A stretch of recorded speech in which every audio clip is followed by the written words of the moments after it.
Hello, and welcome to You Can Grow Your Own Way, a conversation for parents and carers of neurodivergent children. I feel so privileged you are taking time out of your busy life to learn all about the ways to interpret neurodivergence for you and your child. Remember, all advice on this podcast is general and may not specifically apply to your child, so we encourage you to also talk to your GP, paediatrician or specialist to see if what you've learned will help your family.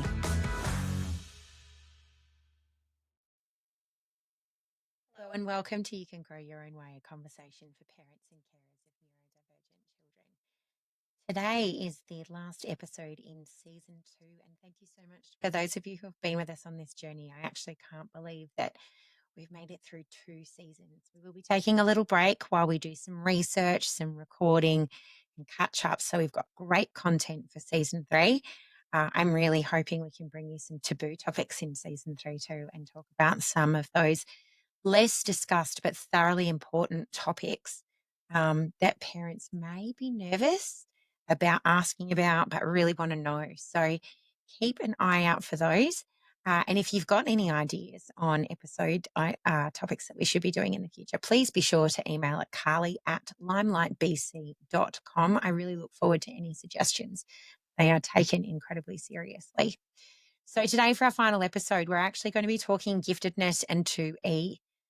It's probably a more misunderstood conversational piece around definitions, because there are a lot of myths which we will definitely be discussing and busting in this particular episode. I apologise, it is another long one. We've been getting in some really big, detailed conversations with recent guests in terms of talking about topics that are close to their hearts. And I think the information that we get from that and the insights that we receive are incredibly valuable. But it does mean that often we're kind of pushing the 1.5 hour mark. And I know that's certainly asking a lot for parents. So please, if you need to listen to this over a couple of different blocks, if you need to go back and re-listen to sections, we completely understand, and we hope that it provides you the opportunity to get all of the information that you need. We're talking today with Dr. Susan Nikakis. Dr. Susan Nikakis is incredibly well-versed, specifically in the education space around giftedness. And so there is so much valuable content that comes out of lived experience in this particular conversation. She currently serves as Senior Gifted Education Officer at the Melbourne Archdiocese Catholic Schools, or MACS, where she develops and implements pedagogical improvements for gifted education. With more than 30 years' experience in education, she's held various leadership positions, including deputy principal across 6 secondary schools, consistently championing the rights of all students to receive appropriate and thoughtful education. Throughout her career, Dr. Nikakis has made significant contributions to gifted education through her roles as director of the Australian Association for the Education of Gifted and Talented Students and current vice president of the Victorian Association for Gifted and Talented Children. She regularly delivers keynote addresses at national and international conferences, focusing on gifted student education and fostering rigorous discussion in the field. She's also an accomplished author and editor. Dr. Nikakis has authored numerous books and articles on gifted education. Her publications reflect her ongoing commitment to advancing educational practices for gifted learners while modelling best practices for the next generation of educators. Her newest book, Too Quirky, Too Quick, 2E, a handbook for teachers, is now available through Amazon and Barnes & Noble, and it'll soon be available through Booktopia. As you can hear from that, wealth of knowledge, wealth of passion. So let's dive into this fascinating discussion, and we look forward to also seeing you for season 3. Hello, Dr. Susan. Thank you so much for joining us today. Thank you for having me, Carly, and please call me Susan. Oh, fabulous. I think it's really advantageous for us to have this conversation. Giftedness is definitely something that's misunderstood. And I think the connection around 2E is also something that's really only starting to hit people's understanding and people's brains as to how it can complicate things for people.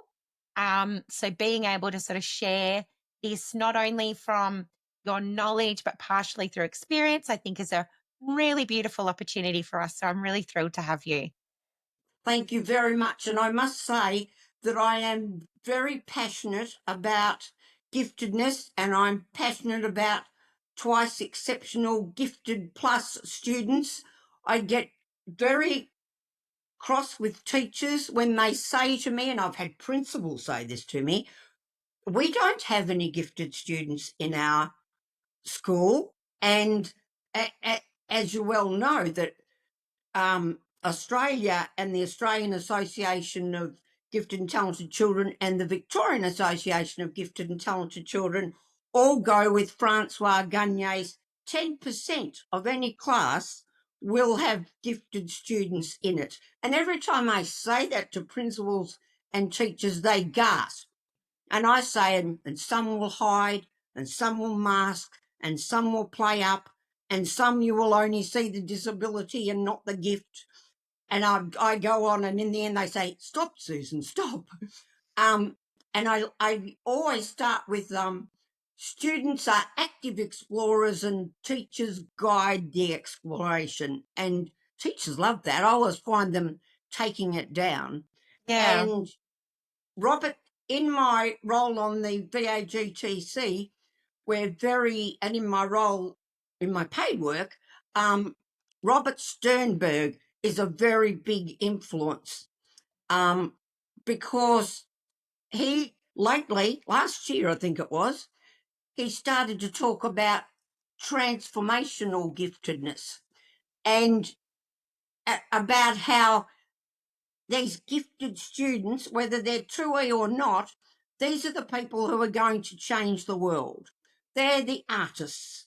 They're the politicians, and boy, do we need some gifted politicians.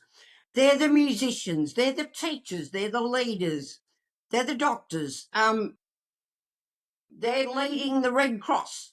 They're leading Caritas. And he calls that transformational giftedness, about how, yes, they're gifted, but then what do we do with their giftedness? And it's just inspiring if everybody can just Google Robert Sternberg and transformational giftedness, because in the 21st century, there's a very big emphasis on critical thinking skills and creativity. I love that. And collaboration and media literacy. Mind you, I'm a little bit terrified about this AI. I'm there with you. Flexibility and leadership. And the impact of AI, which I do not have enough experience or knowledge to discuss with you, Carly, I'm on a very steep learning curve, is having a large, I'm not sure if it's positive, but it's having a large influence on education. Some teachers like it because they can put in their outline of their lesson plan and it'll fill it in. And I kept saying, well, what about the different types of giftedness? How are you coping with those with the AI? And I have yet to have anybody answer that question. Yeah. Now, oh yes, I mentioned Sternberg. But people quite often ask me, they say, now, Dr. Nikakis, would you please define giftedness? But even if you go back to Socrates and Plato, and before Socrates and Plato, there were our Indigenous people all around the world, way before Socrates and Plato, and Indigenous and Aboriginal and Torres Strait Islander giftedness, I'm really passionate about the moment, but we won't talk about that for the moment. But honestly, we'll have to do that in another episode, though. That would be fascinating. We'll have to do that in another episode. Yes, because most definitely. I've got an Aboriginal elder friend, and I said, "What does giftedness look like in your community?" And it looks like it's something completely different. And it would be the same in America with their Native Americans and etc. Yes. But there's a shift. There was a big shift in the understanding of giftedness from the industrial society, and then there was a misplaced assumption that it was just cognitive giftedness. Just, I've got to be careful I don't sound too much like an academic, but thinking.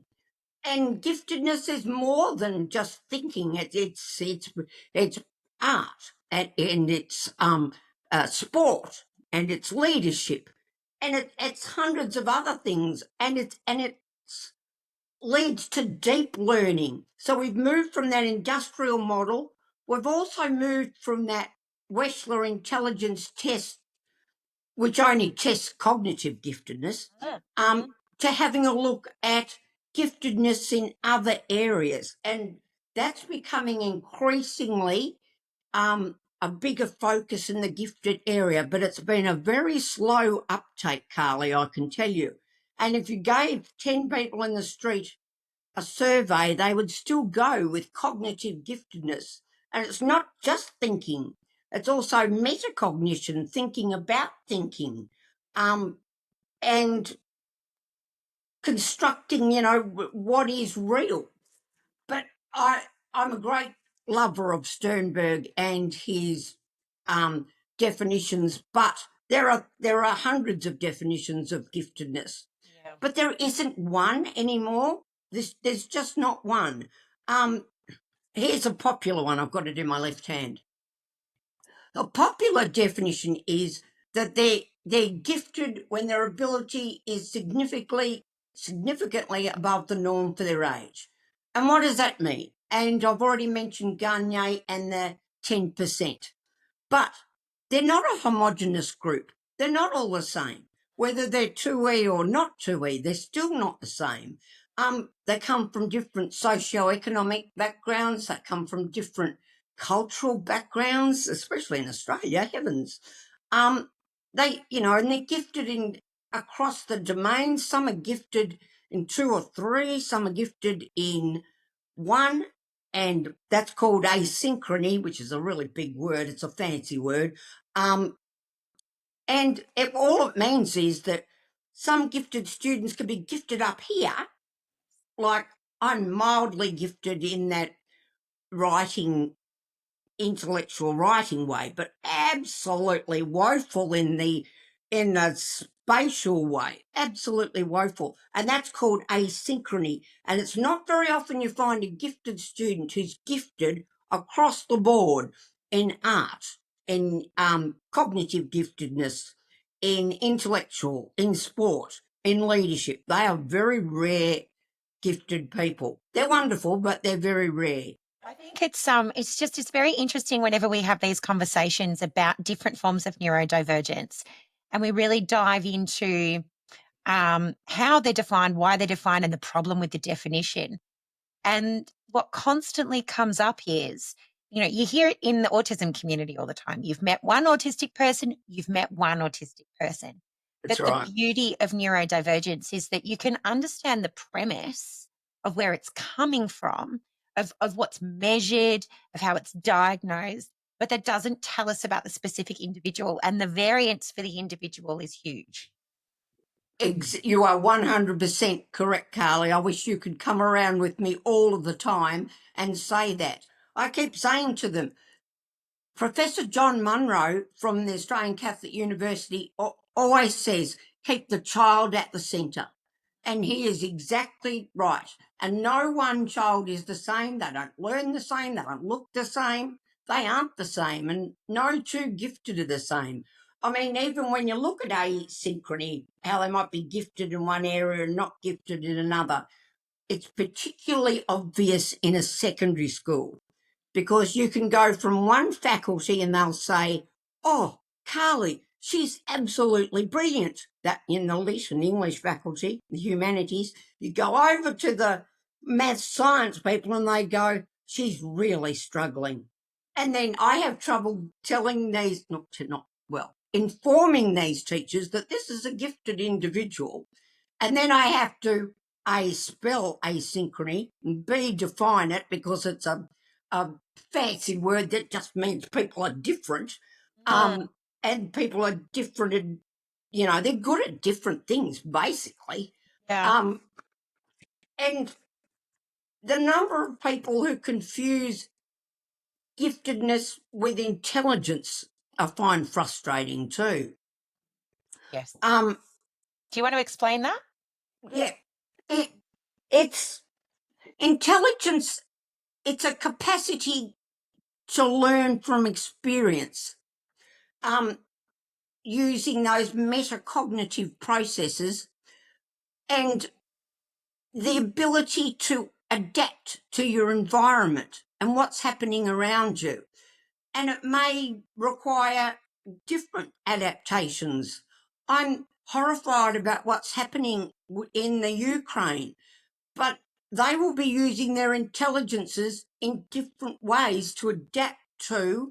They're having schools in train tunnels, and that's high level intelligence. And recognizing that there are different ways of doing things and that there are different sorts of intelligences. Now, years ago, I don't know if you're old enough to remember this, but Howard Gardner Grammy. was Howard Gardner was all the rage with his intelligences, and most teachers and parents are familiar with that. Uh, but there are numerous theories of intelligence, and Howard Gardner kept adding to his. He had I have to look at my list. He That's okay. had linguistic, logical, mathematical. I'm hopeless at that. Spatial, bodily, kinesthetic, which means sport basically. Musical, kinesthetic, intrapersonal, intrapersonal, interpersonal, and naturalistic. And then later on, he put in emotional, and then he put in spiritual, and then he took out spiritual. So I got totally confused by why Howard Gardner had done that. But it's still interesting when I'm teaching kids. I always give them a sheet. Well, now they do it on computers, and I say, tell me how you like to learn. Tell me how what you don't like. Don't use your teacher's names. Now, the number of times my students have said to me, Susan, would you just stop talking for a while? And here I am thinking, God, I'm supposed to be the expert in this, and look, I'm not practicing what I preach. And so I give them choices. Do you like to work alone? Do you like to work in a small group? Do you like to work in a big group? Do you like to work when the teacher's dictating? Do you like to copy it from the board? And I always make sure that I do two or three different ways when I'm presenting something, so that it will get most of the class. Yes. And it's amazing, Carly, how many kids say to me, "Thank you for asking me," and I go, "Why?" And they said, "Teachers forget to ask us." Yeah. And I said, Yeah. "Well, how are we going to discover what you're really good at Yes. if you're not comfortable with that?" Yeah. Um, I love the quote that fits in there. And actually I used it in another recent episode. We were talking about dyslexia. But it's still such a perfect quote for that. And it's like you cannot tell a goldfish off for not being able to run. Oh, exactly. And there's a beautiful cartoon, I wish I had it with me, about there's a rabbit and a goldfish and an elephant, and it's about equity and education. And it said, not all these people can climb the tree. Well, of course they can't. The elephant can carry huge weights. The fish can swim. Yes. The possum can climb up the tree. Oh, it's a fabulous Yeah. cartoon. That's And I exactly right. also like the cartoon. Where is it? I've got it somewhere. I also like. You're not going to be. Yes, you are. Yes, you Yes. are. I That's a I fabulous love that. iceberg. Yeah. No, I love that. And you'd be Yeah. surprised, Carla. I'm not surprised you've seen it. You'd be surprised the number of teachers who haven't seen it. And sometimes I show it to my students when I got to know them well, so that my twice exceptional ones I'm aware of their sensitivities. Mind you, you don't have to be twice exceptional to have sensitivities. No. But on the top of the iceberg is giftedness on the surface. Quick learners, energetic, curious, inquisitive, intelligent, and precocious. Which, if you ask the person on the street, they'd probably say 2 or 3 of those. But then underneath the iceberg, at the bottom of the iceberg, probably the bit that got the Titanic, it goes existential. That's just a bit much for this time of the morning. Competitive, hypercritical, gifted, gifted kids, even gifted adults, they're hypercritical of themselves. They really are their worst enemies sometimes. I have to say to I teach teachers most of the time now, and I have to say to teachers, what you've written is really good. I said, we can make it, we can embellish by adding some more quotes and some more research to support it. But I said, but you've got the basic idea about what giftedness is and how to spot it in a student. Because I'm always teaching about gifted education and teaching twice exceptional people. And it's got asynchrony in the bottom of the iceberg. I love this.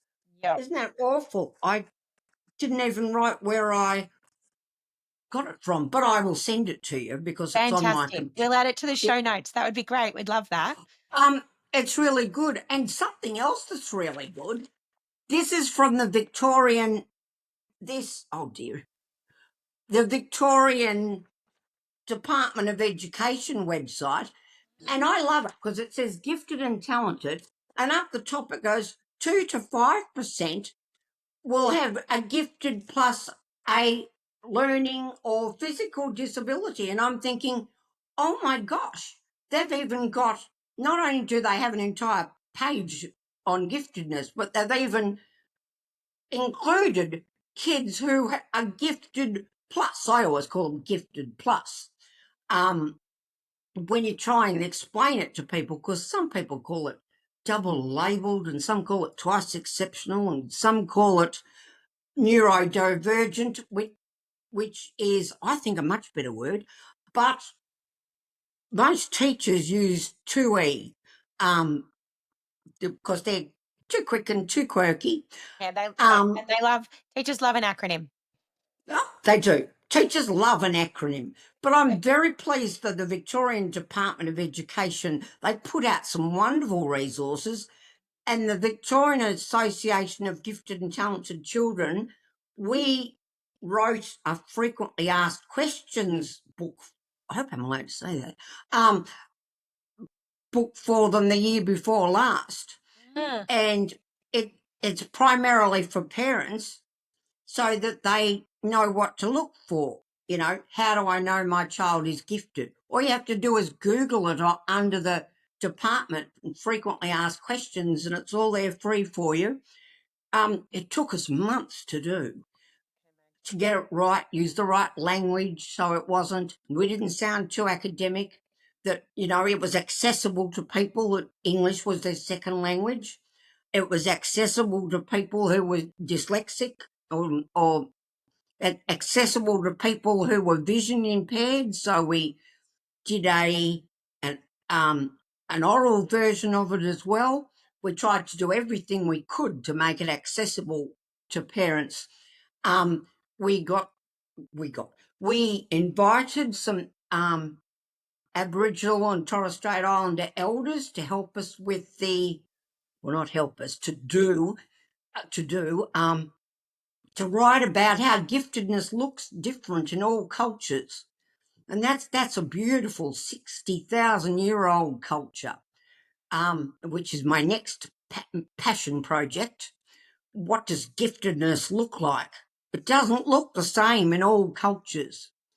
And it didn't start with Socrates and Plato. My husband, who migrated from Crete, always teases me and says, we started it with Socrates and Plato. I said, you did not. I said, there were lots of people who were gifted before Socrates and Plato. But Socrates and Plato used to debate giftedness, which is really quite interesting, I think. And then there's this boring old guy called Charles Spearsman, I think his name is, yeah. And nobody's heard of him because it's not very good. But he had a two-factor theory of intelligence. But he basically said it's just cognitive ability. It's just people who are intelligent cognitively. And so Charles Spearman's theories have been thrown out. But I was appalled the other day when I was at a university, not in Melbourne, and I saw that Charles Spearman was still on the syllabus, and I thought, no, no. And I tried to find who it was, and I was dragged out by the group of teachers I was with, and they said, Susan, you're making a scene. But I said to the professor that we were with, I said, you have to be aware of academic asynchronicity as well. I think it was too much for the professor. I said, and Charles Spearman, no. I said, you need to look at Sternberg and all sorts of other people. And he was quite good, actually, for an academic, because academics can be a bit frosty and out of touch, which is one of the reasons I love being on the VAGTC.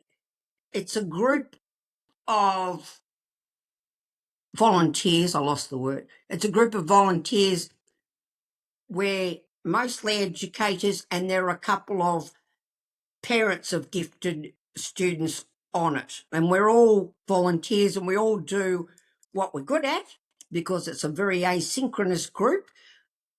But we've got a consult line and people can type in questions, you know, what do I need to look for giftedness in my child, or my child doesn't like the taste and the feel of something.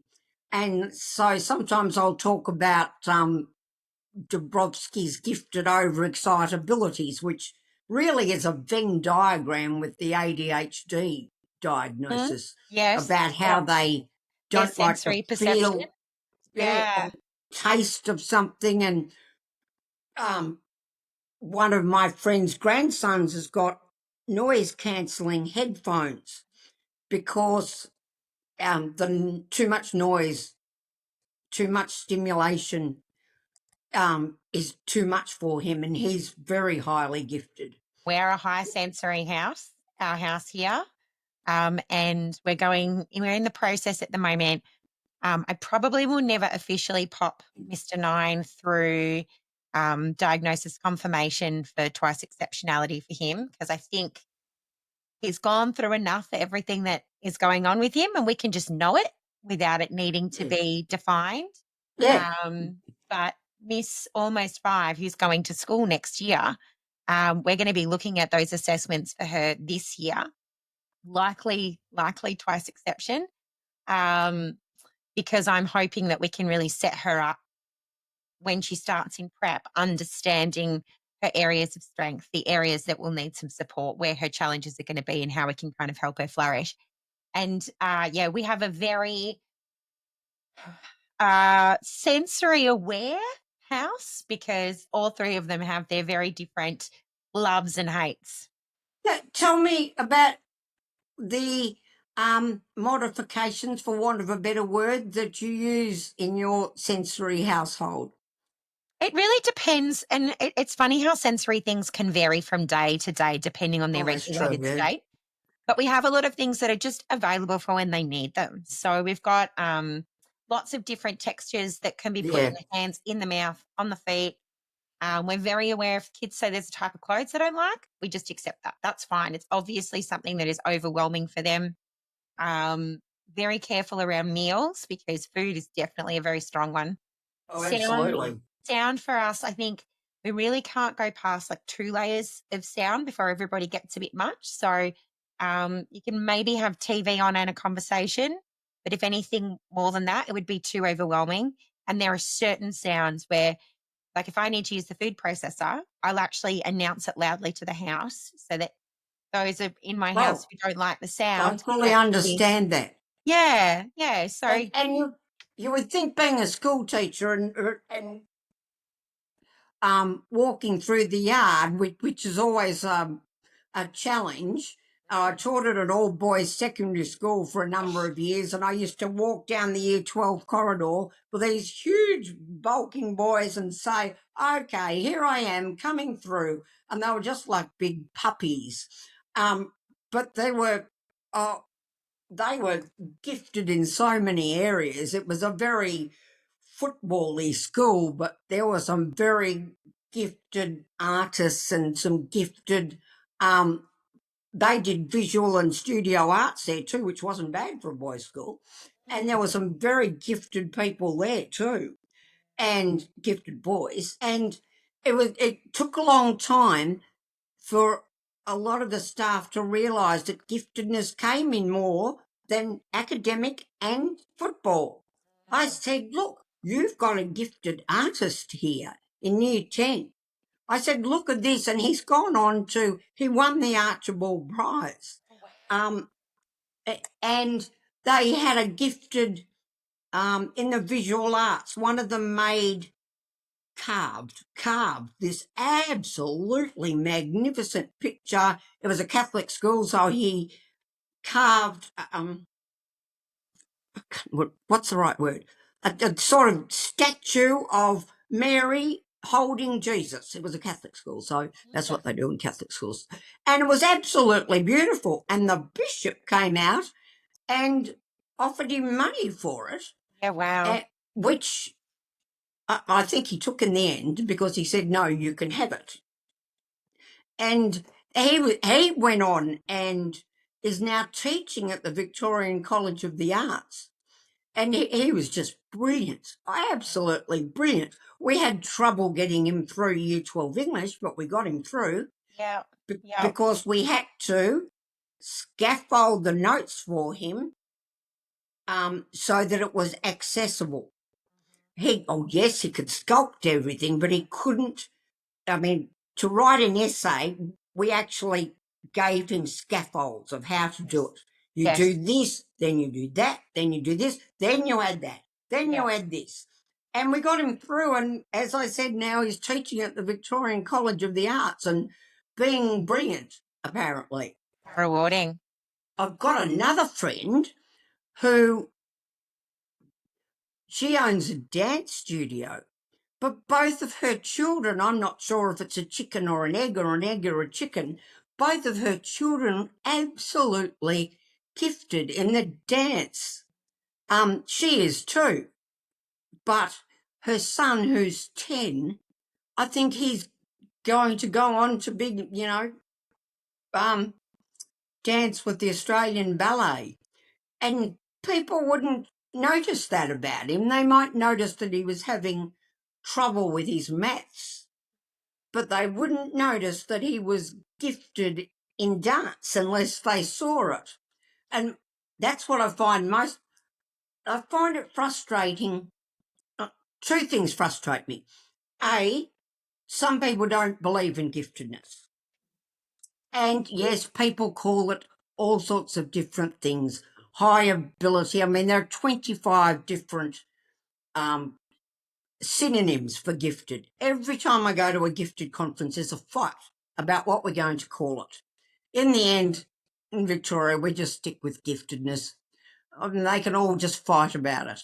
I had a doctoral student last year at Melbourne University. I was helping supervisor, and she was told she had to use high ability. So then you get into that definition grey area, and it gets very confusing. Well, now I've lost my place again. That's okay, because you know what? I was about to ask you if we could talk about how if there's been any research in if the appearance of the gifted brain or the wiring of the gifted brain is different. Gifted brain. Where do I find my gifted brain thing? Wait a minute. Here we go. I wrote some notes about gifted brain. I knew you were going to ask me about the gifted brain. We love talking about the neurological structure because it's such an amazing thing to understand. And it's become, lately, there's been a lot written about the gifted brain. Not all of it good, Carly, I can tell you. But I'm just going to read from my notes. The findings suggest that IQ is related, at least in part, to how the cortex matures. Now, the cortex is just a different part of the brain. Now, I won't get too technical because it gets terribly technical about different parts of the brain. But they have found with this research that intelligence is not related to the size of the cortex, so it's this bit in the brain, but the dynamics of how it develops. And that starts in the womb as well, because it's developing in the womb. And that's, whereas it doesn't sound like it should be on the front page of the Age, it really is quite important. And no one's sure about why this is, because it's got to do with cortisol thickness, and they haven't worked that out. Even the new high-level gifted neurologists haven't worked that out. But there's so much research going on into the brain and neural plasticity, which is hard to spell, let alone say, enables some gifted kids to adapt better to their environment, and they can be superior. I particularly like the research Renzulli undertakes, his model, because he talks about processing information in the frontal lobe. Yes. And he's talking about giftedness because this is my area, so that's what I read. But the traits that are part of Renzulli's model are easily associated with different parts of the brain. And he talks about processing information, integrating experiences, abstract thinking, and they all require input from the frontal lobe. And then you've got the parts of the brain where the limbic system is, and that's the emotional part. And commitment to task is often is often based in motivation, and the desire to do something because you enjoy it, and that's in the limbic area. When I find a dress shop, we went to an art gallery in the highlands of the Sunshine Coast in Queensland. I can't remember the name, but Montville. And we found an art gallery, and then we went to the art gallery, and that was great. Gee, there were some gifted artists up there, I tell you. And then I found a dress shop next year, and I could next door, and I could feel all the this area of my brain, which had already been, the other bit of it already been stimulated, because I'm a much more right brain than left brain, and I married a man who's more left brain than right brain. But the brain research is absolutely superb. And I know that you're going to think I made this up, but I would recommend having a look at Renzulli's brain research. And then there's another woman called Garlick. Now, you're going to think I made this up, but it's Garlick. Garlick. Yep. And she writes beautifully and informatively and clearly about the brain and its effect on giftedness and neurodivergence. And I've got a great story to finish with, don't let me forget. And I keep telling teachers that you just don't identify your gifted students in prep and then that's it. There has to be ongoing, because sometimes the giftedness, especially if they're 12E or 12E, twice exceptional, or they're masking, which means they're hiding their giftedness, which happens a lot. They mask the giftedness because they don't want to stick out or be called a nerd. There's research in the States that actually uses the word nerd. They don't want to be seen as a smarty. Sometimes the girls don't want to be seen as smart in front of the boys. Yes, you see. Raise my hand. First it Guilty up. as Watching this charged, video. Carly. Yep. And sometimes the boys don't want to be seen as smart in front of the girls. They just want to be seen as good at football. And sometimes they mask their giftedness because they're absolutely terrified of talking in class. And sometimes it's because they have been bullied. There's a lot, which is really awful. There's a lot of research going on at the moment in my own faculty about bullying and giftedness and neurodivergent kids being bullied. They won't often bully someone on crutches or in a wheelchair. They won't bully them, but they'll bully kids who are gifted in that cognitive area particularly. They don't often bully the kids who are good at art either, which I find really interesting. Sometimes they bully the kids who are, like me, absolutely woeful at sport and who would come last by a lap around the oval. But that's a real problem, not just for gifted kids, not just for neurodivergent kids, but bullying, I think, is becoming an increasing worry in schools because of not only AI, that's just the tip of the iceberg, phones. I was walking up the street with two colleagues the other day, and two university students came towards us, both doing this on their phone, ran straight into one of my colleagues, apologised profusely. I turned around and said, could you not perhaps put your phones down for 5 minutes so you don't get run over crossing Victoria Parade? Yeah. And I think phones are social shaming, and gifted kids get very bullied online.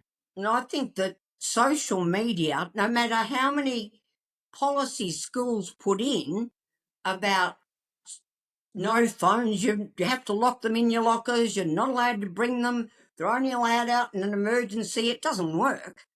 Because as soon as they're out the door, they're on their They're phones back on again. them. I know. I know. Now they hide them in their bags I'm or in planning their blazers. I'm planning a future episode, and at the moment, like researching and looking for guests to talk about the complexities around how technology can be an amazingly safe, supportive place for some neurodivergent children where they can really hone in on their interests. Yeah. They can find other kids that think like them. But the problems with things like bullying that happen online, and also the dangers that we now know can happen from the dopamine addiction, and extra screen time, and how we balance that for the kids who are already finding social situations complicated, um, and, give them the right scaffolding to be able to navigate that as parents who, are the ones who are going to be able to have their best interests at heart and make those tough decisions for them. It really is a challenging space. I have a friend who has a grandson, and he's allowed an hour. He's 6. He's allowed an hour on his, I think it's a game. I can't remember what it's called, but Is it a switch? it Yeah. drives on the television. Yeah. Okay. And then I wish I could remember what it's called, but he loves it. But he knows, because it's got a countdown on the side, that he's only allowed an hour. Then he says to his grandmother, I'm only allowed an hour. And she says, and why is that? And he said, because it's not good for your brain to have too much screen time. Excellent. Excellent parenting going on there, and Yes. excellent grandparenting going on there. Most definitely. Would you like to talk about identification? I think that would be fantastic. I think the parents listening would love about identification. We've got a little side note for this comment as well. So, including as well why school grades aren't an important indicator. Why school Grades are not a definitive indicator. Ah, School grades are no indicator. No, that's not true. I'm forever saying to my teachers and to parents, because on the VAGTC we also run parent seminars. So I'm always explaining to them, I've got to be careful I don't use language like an academic. I always say, you've got to triangulate your data. One piece of data does not tell you that your child is gifted or neurodivergent. And you need subjective and you need objective evidence. So objective is like tests and exams and Wechsler intelligence tests and Wyatt's and Pat R and Pat M, which I'm sure most parents are familiar with. And then subjective ones are, what they might have written in a poem for you or what you've observed with them. And then you get a third one over here so that you've got another teacher giving you input on in their area. You cannot judge a child on one piece of data. And 3 would be my absolute minimum. Because what does one piece of data tell you? If you gave me a test, a mathematics test, I'd probably fail. Okay, so I've had one test. So what would you do with me, Carly? Well, if I you'd didn't have put the me knowledge that I have around complexity and the lack of information, I'd just think that you couldn't study. exactly right. Yeah. That's exactly what you'd think. Mm. Whereas if you had further information that I was actually very good at all of these things, and that I'd missed the scaffolding because I moved from one state to another, hence I was so poor in that area and I never caught up. I had to outsource the statistics part of my doctorate to John King at the ACR. I was allowed to do that. And I said, John, I want to find this, this, and this. He said, okay, Susan, we'll use this, this, and this. And I had absolutely no idea what he was talking about. And I just shook my head and said, that's wonderful, John. He's a wonderful man. He's now running a B&B in Dalesford.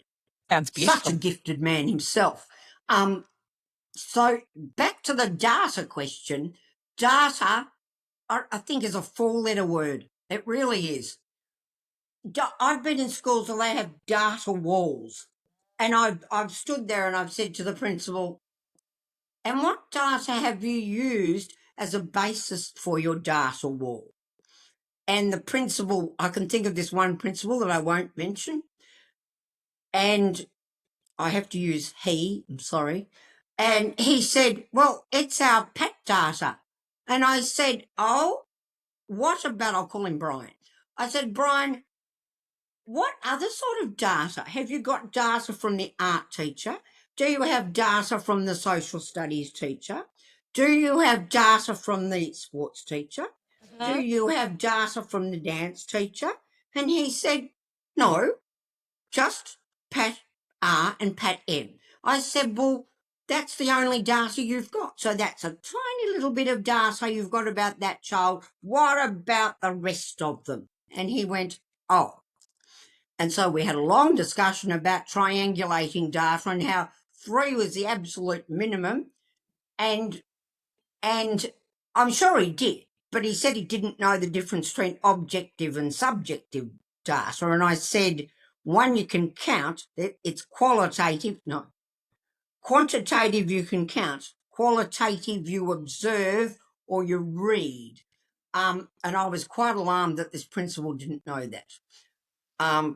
So if I was a parent, I'd be very wary and ask lots of questions about data. I mean, it's absurd. When I was in year 7, I'm going to age myself terribly here, Carly. They streamed. It's such a dreadful word now, streaming. So they did one test and they put all the kids who are cognitively gifted in A. Yep.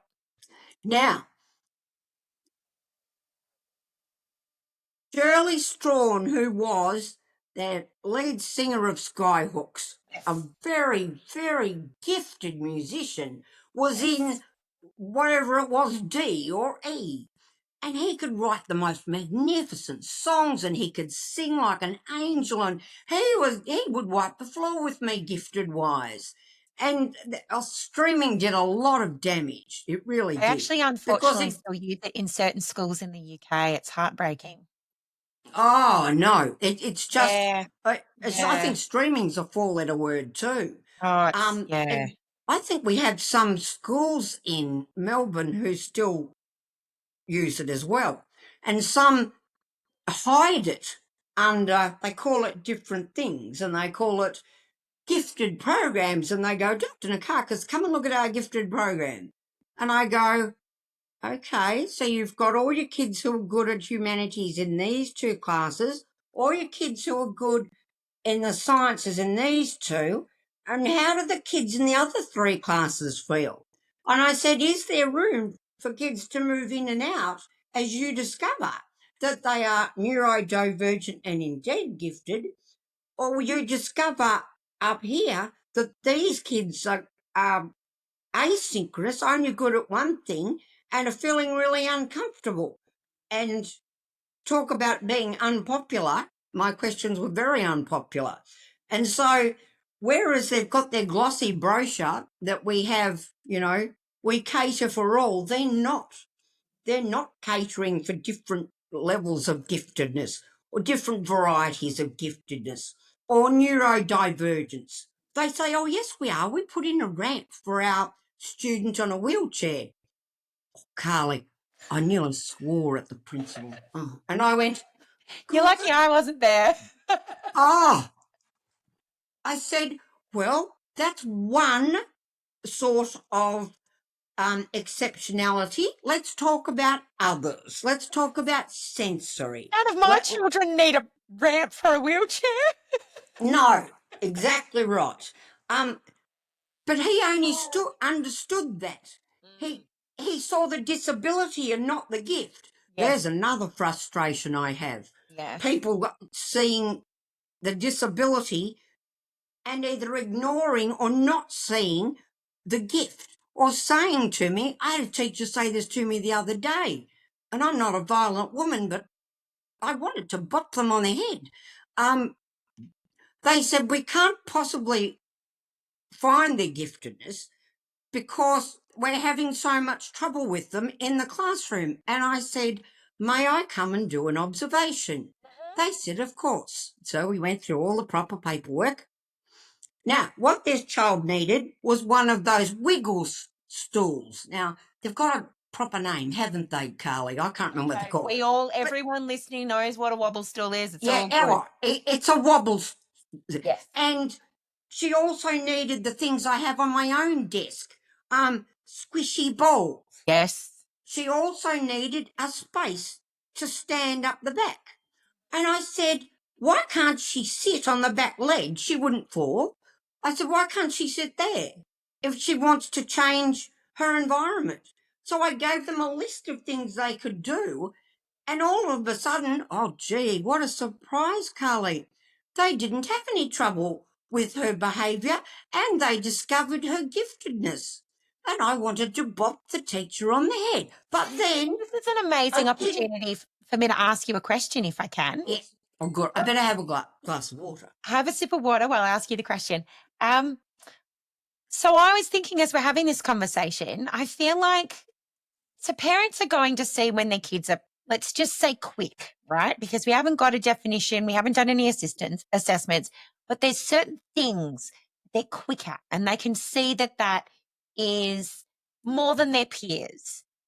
Are there things that they would expect to hear from a teacher, see written in a report, a teacher's school report, that might flag that in the classroom there needs to be some analysis, some assessment done? That is a superb question. I wish more people asked questions like that. I always give my teachers lists of things to look for, to look for, like our iceberg, Yes. to look for sensitivity, daydreaming, hypercritical, and perfectionist. Perfectionism is a really big one. And to give them a list of things to look for and to tick off with each student, because parents know their children. They know very well what they're very good at.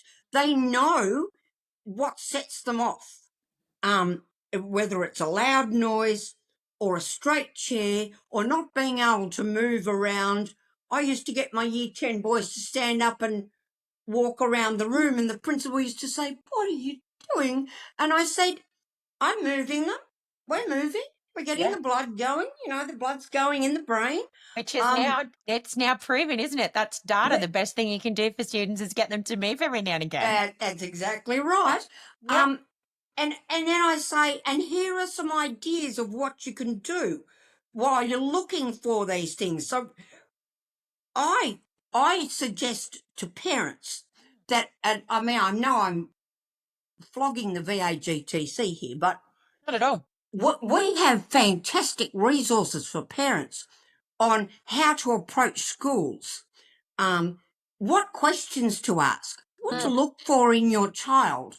I mean, I knew my own daughter was gifted. Oh, she'll kill me if she sees this podcast. I knew my own daughter was gifted when she was about 2 months old. I could tell by the way she responded, and she and the condescending, what were they called? Local council Yeah, the nurse maternal child said to health me, nurse. "You Yes. can't possibly tell that." I said, "She's left-handed too." She said, "You can't tell that when she's 2 months old." Well, lo and behold, she's 30 and now she's still left-handed. Yes. But I We could know our tell then. children, don't we? Yeah. Oh, we Yeah. know our own kids. I knew that my son needed lots of movement. And it was really, he was second, and it was really cute when my first one, because we lived on this very steep block of land, and she put a ball in an old pair of my stockings, tied it to the balcony, talk about divergent thinking, so he could hit it with a bat.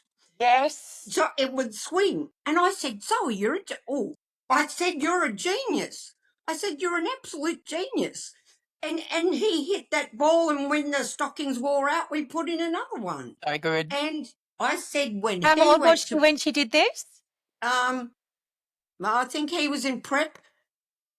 So he was, so she must have been 7. Wow. I Yeah, know. that's amazing. Oh, she was amazing. I said, "I wouldn't have thought of that."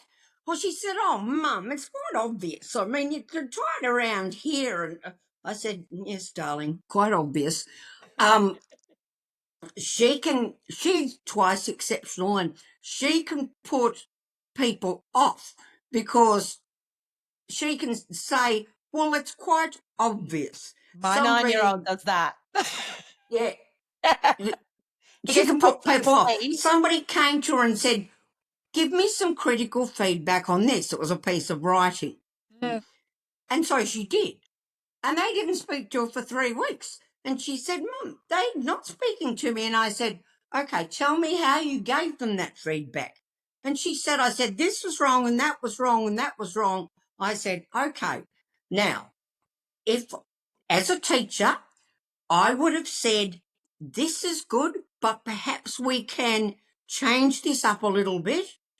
That might be better up here." And I gave her some sentences, and that worked. But we've been doing that her entire life. Yes. Yes. But parents know from the time that they're born, and I think that when they're at their pre-prep meeting, pre-foundation meeting, that they need to say to the teachers, here, and the VAGTC's got all lists of questions for them, that here are some ideas about our child, not ram it down their throat. My husband says I ram things down people's throats. I get very passionate and carried away, Yeah. and give the teacher a bit of help, Yes. because these teachers need help. They Because do. nowhere in the teaching Yes. degree, Yep. I mean, occasionally we've just got a new gifted certificate. Occasionally I go and give them, one lecture. I say one lecture is not enough. It's not enough for anything. That I mean, what can I tell them? We can define giftedness.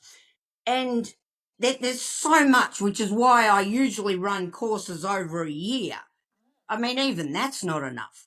But for parents to have lists to take with them to the school and say, we think our Sanjay has strengths in these areas. He may need help here. He might need a wobbly stool because that parent would have known that they needed a wobbly stool. They might need brain breaks. I like the way some schools are now having brain breaks. yes. Set They for can make them second. every 10 minutes instead of every half an hour. Yes. And then we're on a Brain win. breaks. I mean, you and I don't know how we're coping without a brain break. I really We're in don't. our area of passion, that's why. That's not what happens when you're in class listening all the time. Carly, you are exactly right. So for parents, I would suggest go onto the VAGTC website, pull down one of our resources, print it out, email me, and I'm on the VAGTC website and I'll send you one, or they can join the VAGTC. I'm not trying to sell it, but they could. And it's they great can to have come such a to great our resource. they can come to our seminars, and we have seminars on ILPs, which are sometimes called individual learning plans. They've got PEPs, personalised education plans. They're called all sorts of things in the independent system, the department system, the Catholic system. There's another Then you move system. states and it's something completely different again. Yeah, and then you move into state and it's called something else. But it's either an ILP or I've got something here on ILP Don't look down at a somewhere. school support group meeting.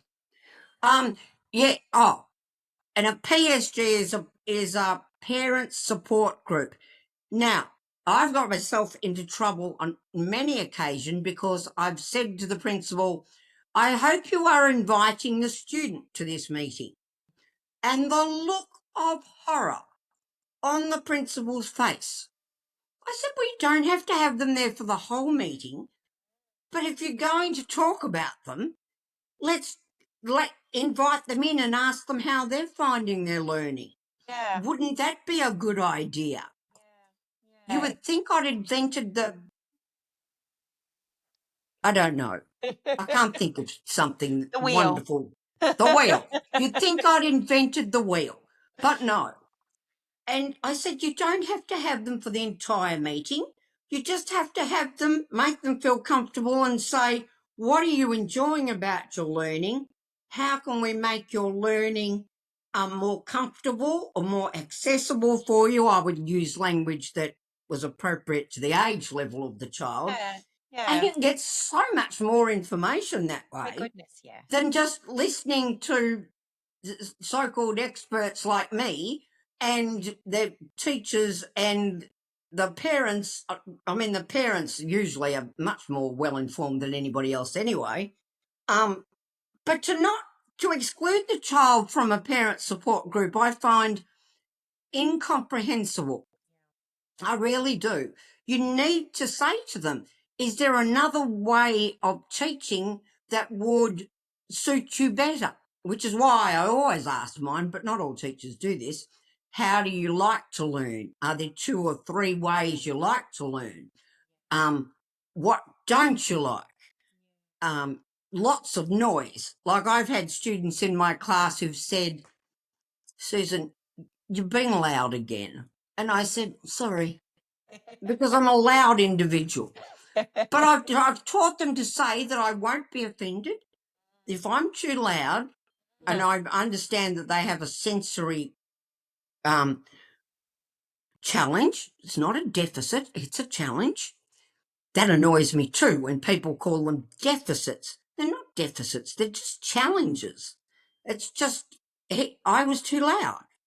The loudness interrupted his learning. And we need to know how these kids like to learn.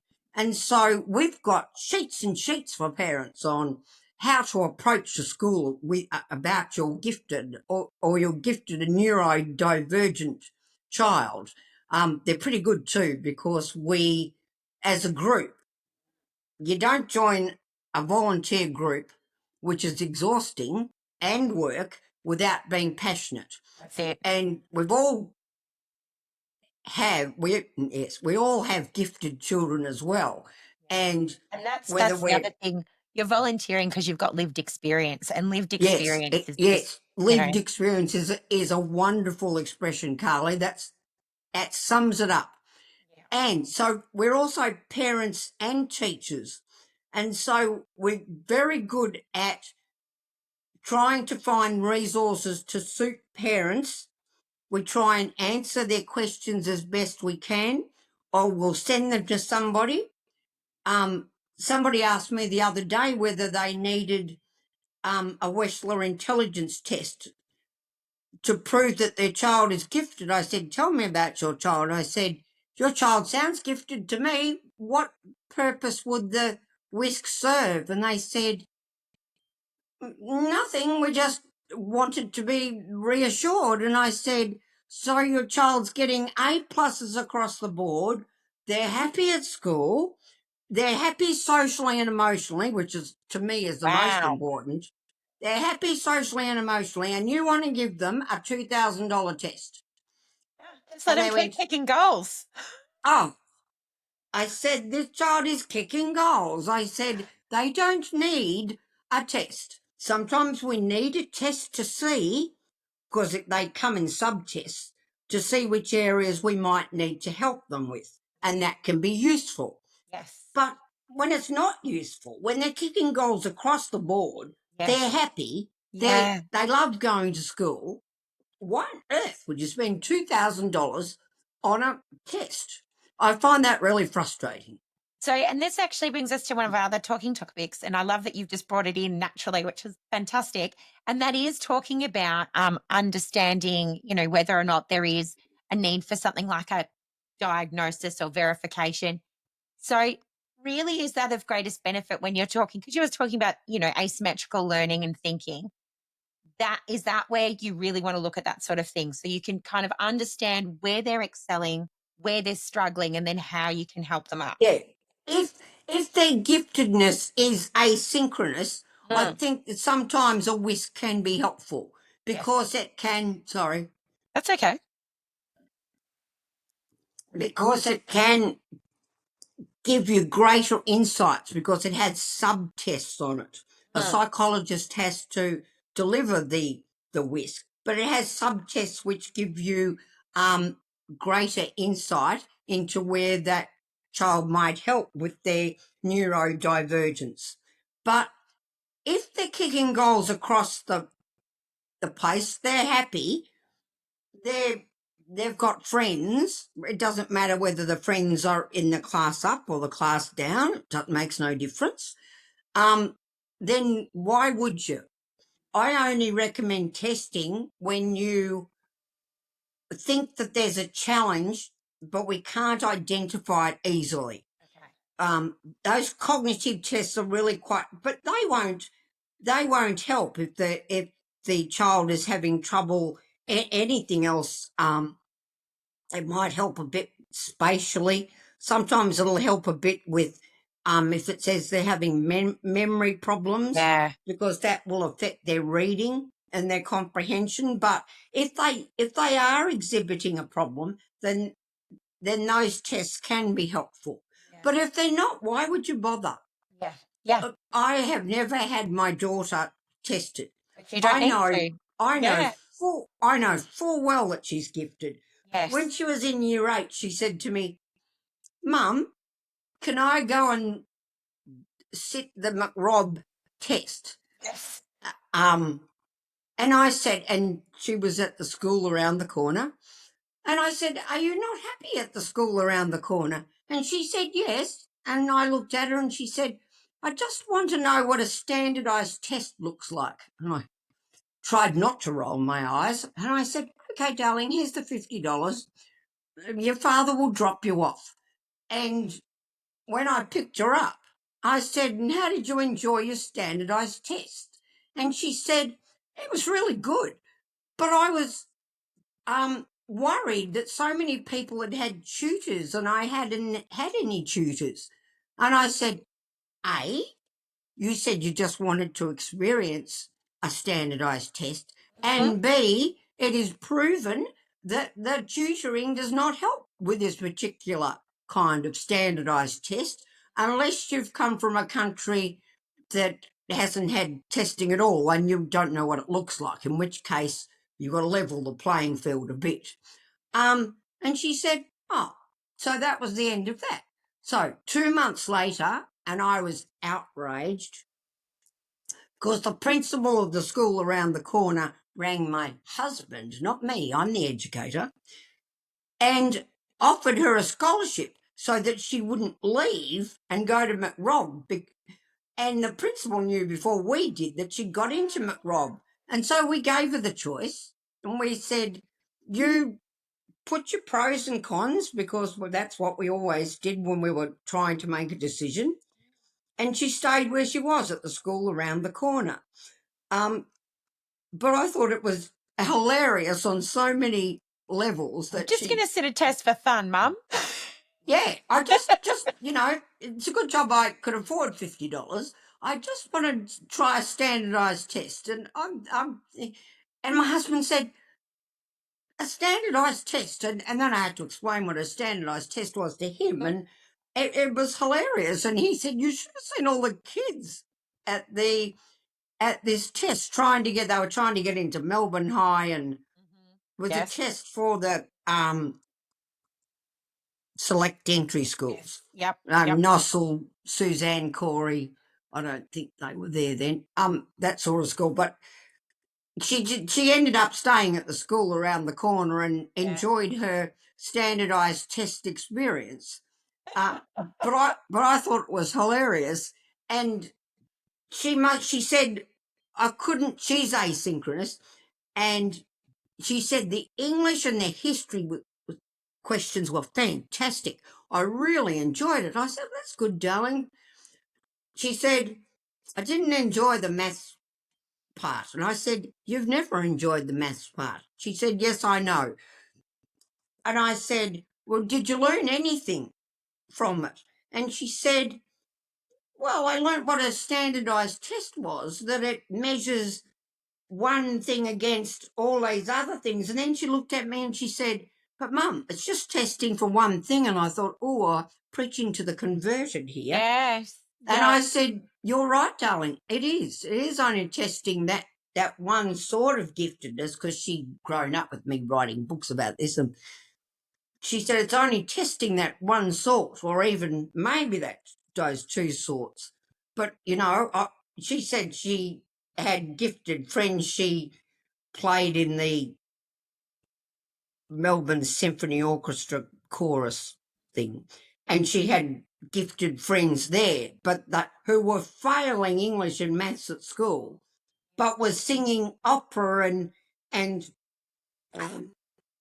playing the first violin in the orchestra. And she said, I wonder how they would have done on the standardised test. And I said, That's what it. do you think? And she said, no, I think they would have needed a music or a singing test. And I said, that's how you get into the Victorian College of the Arts. I said, that's how all those gifted musicians and people who can dance and people who can paint. And she said, that's really good, Mum, isn't it? And I said, yes, it is. It's a really good college. She said, and I thought this was a scream because I grew up in the era where they still had tech schools. And she said, they really need schools like the TAFEs where, they can do hands-on things. And I said, we used to have them, except we had a premier who closed them all down, and kids who were really good with their hands. And they turned out to be architects and gifted builders and gifted engineers. And I've got a friend who's dyslexic and dysgraphic who's a gifted explosives expert. Wow. I know. doing away with tech schools, I think, ruined it for so many kids who are gifted in that area, in Completely those agree. areas Yes. of using your hands. Yeah. Now, I'm looking at my notes thinking, what haven't I mentioned? Well, What? we were going to delve into 2E, and I think we've still got a great opportunity to do that. Um, Oh, good. More to I've got to talk find about my 2E notes. Oh, here we go. the Here we go. challenges. So, what do you think are the extra challenges that come from when you've got the combination going on of a diagnosed neurodivergence and giftedness? Well, as I said before, I'm constantly disappointed, not surprised, but disappointed that teachers will only see the deficit. They won't see the giftedness. They won't even make an attempt to see it. Um, uh, Twice exceptional kids have got they possess the capacity for high achievement, but teachers don't see this, and it's absolutely paramount that teachers cater for their needs, and so many of them don't. And in one of the states, not ours, somebody took them to court, and they said our 2E student was not catered for because they couldn't get past the divergency. And it's crucial that these students receive support in their area of divergence. I mean, if they need a computer, if they have got dysgraphia or dyslexia, a computer can solve that problem. That's right. There's great assistive Sometimes technology. they'll, sorry? I was about to say there's great assistive technology these days. Oh, yes, that Yeah. assistive technology is fantastic, where you can talk to it and it types it out for you. We've got technology for people who are hearing impaired and visually impaired, but they're also gifted. And I try to get teachers to move beyond what they see as a deficit. Now, I don't even use that word. I think that's a horrible word, deficit. It's just a difference. I say to them, it's just a difference. It's gifted plus.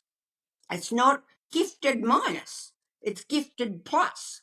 And I'm 2E, I've become more and more interested in gifted and 2E. And I'm just looking at my notes because teachers have a legal duty to meet the needs of twice exceptional students. And in 2008, I know that it's an old, but we had a Melbourne Declaration of Educational Goals for Young Australians. And it states that students have a duty of care to provide equitable access to high quality schooling with stimulating experiences which take into account a student's diverse learning needs. Now, I bring this out all the time. I love that. Oh, it's called the Makita. And yeah, Melbourne Declaration of Educational Goals for Young Australians. And it's really good. And some of these 2E children have some of the traits of giftedness combined with the strengths, with a sophisticated intellect that gets overlooked because of, like that child I was talking about before, what the behaviour. But if the teacher stopped to ask the student why they were behaving like that, maybe they would then be able to fix the problem. They could sit up the back, they could wiggle on the chair, they could lie on the floor. I let mine lie on the floor. Yeah. But they perform poorly at school, get these dreadful reports that are, the reports have got worse and worse. I've now asked teachers to write modified reports for gifted students. Yeah. They write modified reports for kids at the left side of the bell curve. But I've now insisted in some that they write them for the gifted and the twice exceptional ones. I You make said you them ban the can't. word potential. Sorry? You make them ban the word potential. Ah, isn't that a dreadful word? What does that even mean? What does that even mean? Such a And horrible thing for a child to read on the report. They've got so much potential if they only did this. yes, and that is a negative self-fulfilling prophecy. You cannot write that about a child. What does it do to their self-esteem? And I say this to teachers. This is why you need to ask them how they like to learn and how they prefer not to learn. Like mine always complain, and I have it written on my now I have it written on my computer. Don't be too loud. I used to have it on my pencil case with my chalk in it, but now I have it on my computer. Don't be too loud. So I try not to, and I say to them, tell your teacher if you like it in a list, if you like to see it, if you'd rather it was in a handout. It doesn't matter if we've killed a tree.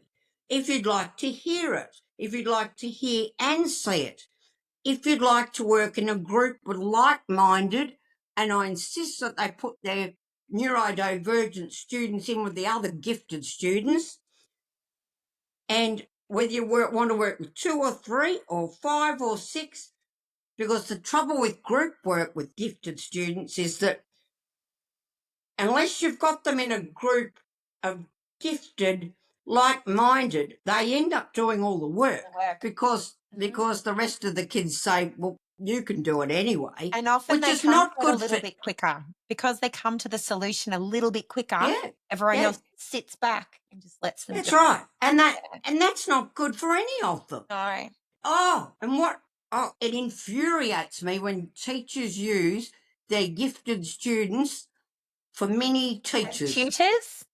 Absolutely infuriates Yeah. me. Yeah. I So said, unfair. how is that benefiting that child's learning? Can you tell me that? And I had a teacher say, well, she knows it all anyway. And I said, oh, let's talk about acceleration. Let's talk about extension. Let's talk about enrichment. And I sit down with those teachers, and there's so much research to support acceleration as a wonderful way forward for gifted students, but only if they're socially and emotionally ready.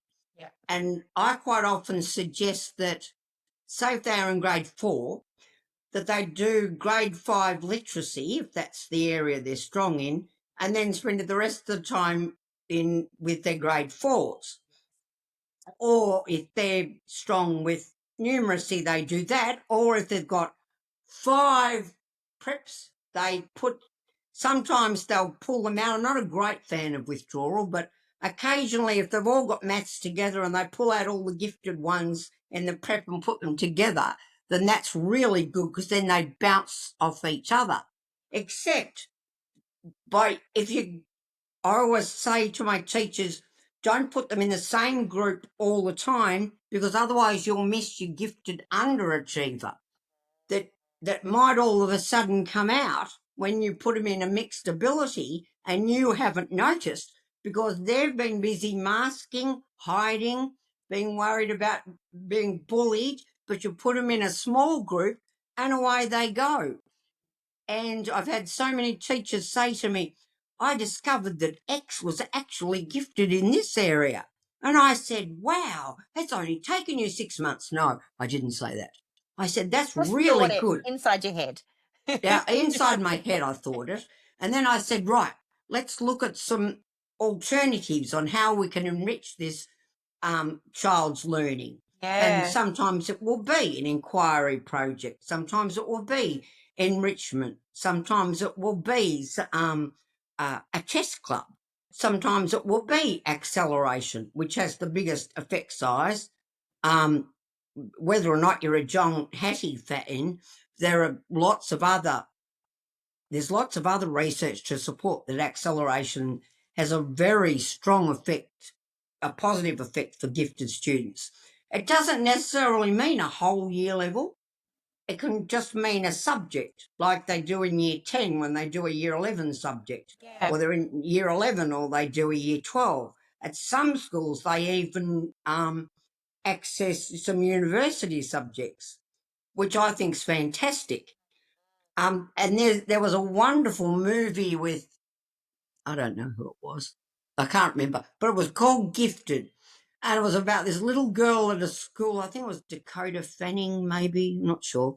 And she'd spend time at her primary school with her friends for that social emotional support, and then they'd drive her to the university where she'd do physics Yeah. and Yep. calculus, and then they Yep. would drive her back to school. So she was socially and emotionally happy at the primary school, and she was being stimulated because she was a prodigy in the calculus area, and it's based on a true story.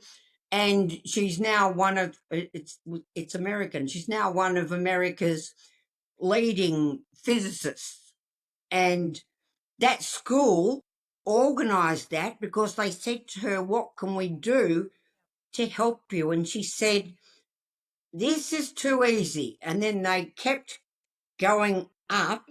They got in some specialists, and then she kept going up, and they said, she's ready to do university calculus. And so that school, to their credit, organised it, accepted it. They explained it to the kids in the classroom, and the kids were really accepting of it. And they just, tease her a bit about going to the uni and coming back. But that only lasted a couple of weeks, and then they just all expected it. And the uni students treated her like a princess. And that's an extreme example of acceleration. But Yeah. acceleration is really good, but it doesn't have to be a whole year level. It doesn't have to be 2-year levels. You've got to make sure that they're socially and emotionally happy, because if they're not, forget it. I mean, So, they're and what? I think that's a really important point. I've often heard conversation around social and emotional challenges for gifted children.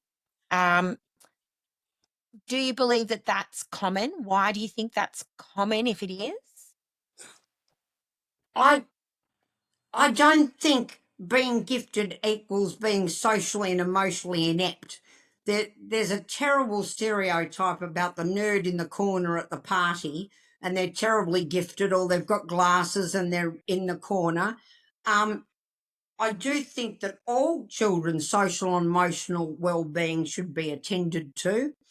I think sometimes if your gifted kids aren't feeling stable, or their needs aren't being met on so many levels, then it doesn't matter what you do, then they're not going to be happy. So I always say to my teachers that you need to make sure that they're socially and emotionally, I mean, they don't have to be thrilled that you're teaching Macbeth, but they have to be comfortable in the classroom. They have to be comfortable with you. They have to be comfortable in a small group work or a large group work or work on the board.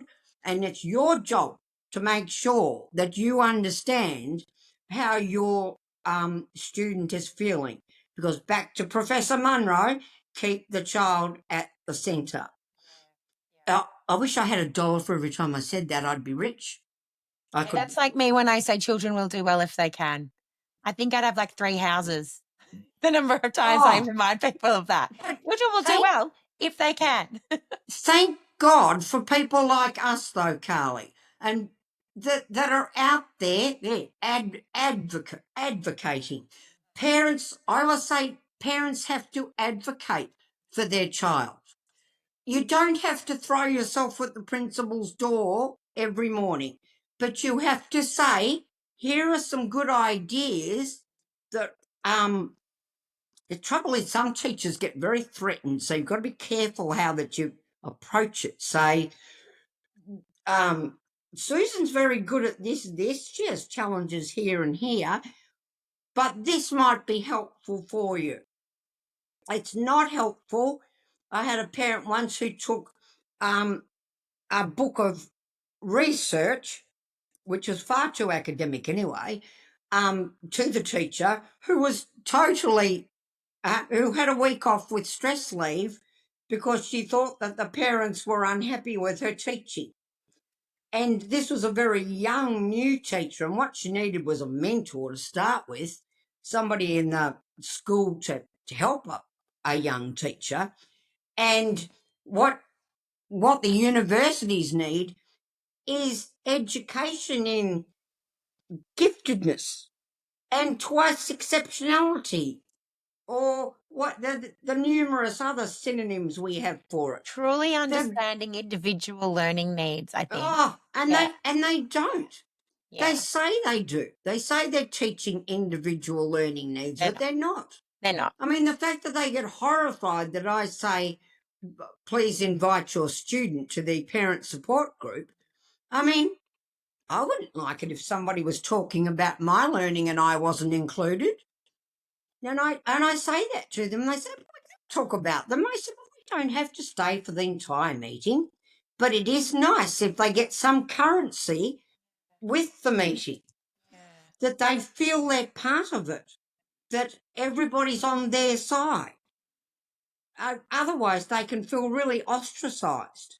And I've seen PSGs go spiralling down and have really negative effects on the parents and the student, not necessarily in that order. And you get, no, you can't say that. You get ill-informed people who don't know anything about gifted, who don't know anything about neurodivergent, who say, oh, it's Susan again. Here she goes. Well, I'm going to keep going on until my last breath about taking each child as an individual and meeting their needs at their point of learning and need. And I will keep going on about it until I can't talk anymore, and then I will write it or type it. Sorry. And there are always ways around coming into learning. There are thousands of ways. There's not just one way of writing it on the board. Game. You know? No. Like, get the kids to go outside and pretend they're race cars, and somehow that can teach. Like, there's... Gee, Carly, what a fabulous idea. I'm being sarcastic, I'm sorry. I'm not being sarcastic at you. I'm being sarcastic with you. With me. Because that's a really, really good idea. You know? Take them outside. Get them to, if you've got them writing poetry and you want to teach them about similes, you take them out and you say, what can you see? Write about what you can see, or write about what you can feel. You give them choices. Write about what you can hear. You've taught them about similes and metaphors, and off you go. Yeah. And it's a much richer environment than in the classroom with the board and the... I try and get teachers to get them out of these rows. Oh, I still bang my head against walls when I walk past classrooms and they're still in rows. I understand if it's for exams, but please, we are past that. We're a quarter of the way into the... More than a quarter. No, we're a quarter of the way into the 21st century, aren't we? 21st century, yeah. Exactly. And we're still putting them in rows. We're still teaching them the same thing, every child. And I kept saying different, not more. You don't give your gifted kids more of the same. Otherwise, they will become disengaged, badly behaved, or they won't do any work at all. Yes.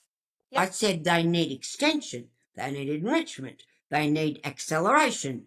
They don't need the same sheet over and over again. Yeah. So, with all of this amazing knowledge, how many books have you written now? 5. 5? Oh, now I just happen to have my previous 2. Excellent. Here. Oh, dear. Beautiful. That one's called Differentiation for Gifted Students in Secondary Schools, because I got sick to death of secondary teachers not knowing how to and I'm a secondary trained teacher myself, not knowing how to differentiate. I mean, it's not that hard. And then one that came out last week. Well, I'll tell you how this one came about. I was teaching, this one's called Too Quirky, Too Quick, Too E, Twice Exceptional Gifted Students. Perfect. Now, they're both by Amber Press, and that's a whole other story of how I met that publisher.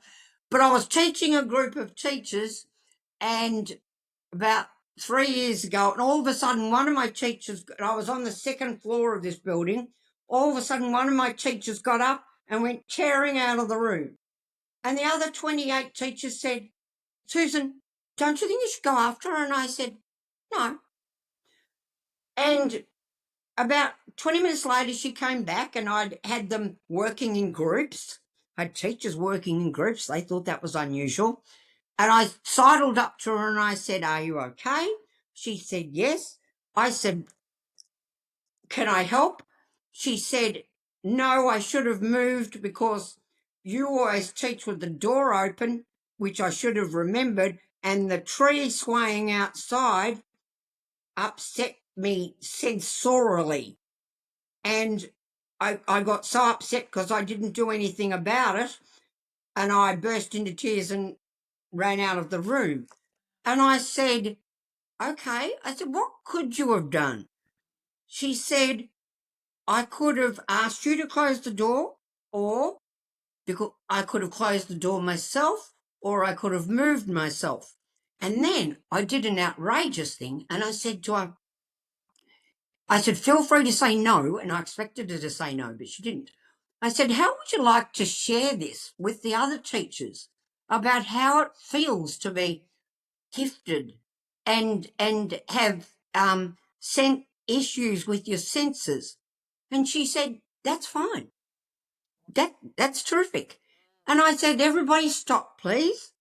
And I said, and I can tell you her name because it's on the front of the book, because we co-edited it. This is how I was authentic, well, twice exceptional myself, but anyway.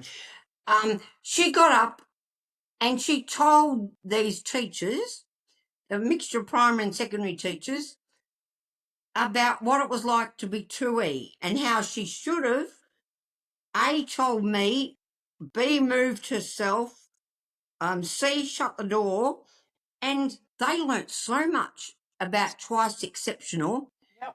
And I said, you are so brave. And then we had lunch and one thing led to another. And then we found some other, because we both knew lots of educators who were interested in this area. And this came out last week and we launched it at the Ivanhoe Grammar Plenty Campus, I think it's called. It's in Doreen anyway. Congratulations. Thank you. So And exciting. we don't make any money, but we don't write it. We don't write it to make money. We write it so that teachers can say, oh, there are some ideas, you see. We've got ideas, scaffolding learning practices, emotions as catalysts for growth, resilience and adaptability, social connections and support. So all these things that teachers might not have come across, which they probably haven't come across, they can just dive in and out of this book, which is why we write books. But I was so thrilled with Rhiannon that she was brave enough to share that. And those teachers learnt so much, and they've all said that they've become such better teachers because they've started to ask their students how they like to learn. They've said, if something, if you don't like where you're sitting, let me know. If you want a wobbly stool, let me know. I mean, even year 12's like wobbly stools. Yeah. I always say when I'm teaching teachers, feel free to lie on the floor. Yeah. Feel free to sit on the back of the desk things. Yeah. I said, you suit yourself. I said, this is how you should be treating your students. I said, it's not an all-in beanbag throw. It's make sure that everybody's in a comfortable learning position and don't keep talking like I have been doing with you. I have got a little reminder, not only not to be loud, but to stop sometimes Yes. and say, okay, what do you think was the most important thing I just said? Healthy not to have a filter? I always ask mine, I always say to mine, now, if you don't understand what I've just said, that is my problem, not yours, because I need to find another way so that you can understand it. And I Yes. say that wherever, no matter who I'm teaching, I say that. Yeah. If you don't understand it, let me know because it's my problem, not yours. And you've got no idea how many kids have come up to me later, very quietly, even when I was on yard duty, and said, that made me feel so good. Yeah. And I said, why? And one of them said, because I didn't understand it the first time you explained it, but when you put it in a different way, I did explain it. And I said, well, that happens to me too. Sometimes I understand things if I read it in a block, but if people spread it out, I get really confused if it's all over the place. And I we had a lovely chat about learning. That's awesome. I didn't do year 12 maths because my year 11 maths teacher, um, um, when I would say, I'm not actually understanding this particular, can you re-explain it? I'm struggling to understand it. She would say exactly the same thing, but Oh, she would say it slower, oh like I couldn't no. hear, not that I Oh, didn't understand her way of explaining. oh God, It was Carly. horrific. It was horrific. And so I What did actually that wrote, look? Look, you are still scarred from yeah, that yeah, now. still am. It was horrible. It completely You've smashed had my 3 children self-esteem. and you're still scarred from that. So I decided not to do year 12 maths because I ran the risk of getting that teacher. Oh, oh, Mm, that's a appalling story. And mm, look at the damage it's done. mhm. You've turned into this gifted, articulate, wonderful woman with your own podcast. What's it called? Grow Your Own Way. And that teacher, it still stands in your brain as treating you Like an idiot. like an idiot. Like an idiot. Yeah. That's why I always say, if you don't understand it, it's Yeah. my problem, not yours, and I'll explain it a different way. And Yeah. then I say, because we all learn differently. Sometimes we hear differently, or we hear what we want to hear. And uh, all of the kids I've taught said, here comes Dr. Nikakis. She will give you a lecture on learning before you start. So it's okay. Um, so I was notorious for it. That's a good thing to be notorious for. But Um, they used to write lovely things in the yearbook for me at the end of the year. that's And they'd beautiful. say different, not more. Yeah. Well, Excellent. yeah, different, not more. They'd say that. And I said, you remember that? And now I put, somebody made me sign a book the other day. I felt like a film star. And I put, keep the child at the centre. Oh, how perfect. That's I know. absolutely perfect. I love it. And you know what? We've circled round to the most beautiful place to end this. Um, can I just say, listening to the passion with how you talk about children and their right to actually access independent education, to see them for who they are, to see their strengths for what they are, and to identify what makes them comfortable in a classroom, to give them the right and the privilege to learn.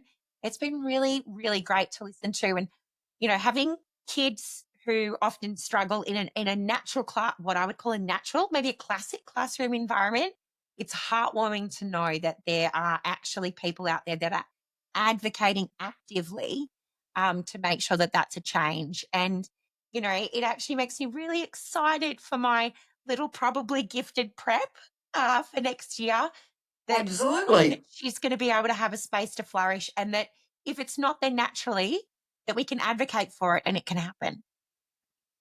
Don't forget VAGTC resources. Most absolutely fabulous discussion. I'm really, really grateful on behalf of all the parents that got to listen to this. Thank you so much for your time. They having me. I feel like all I've done is talk, talk, talk. But I've loved it. Thank you so much for having me, Carly. It's a podcast. If you didn't talk, it'd be pretty boring. Oh, that is true.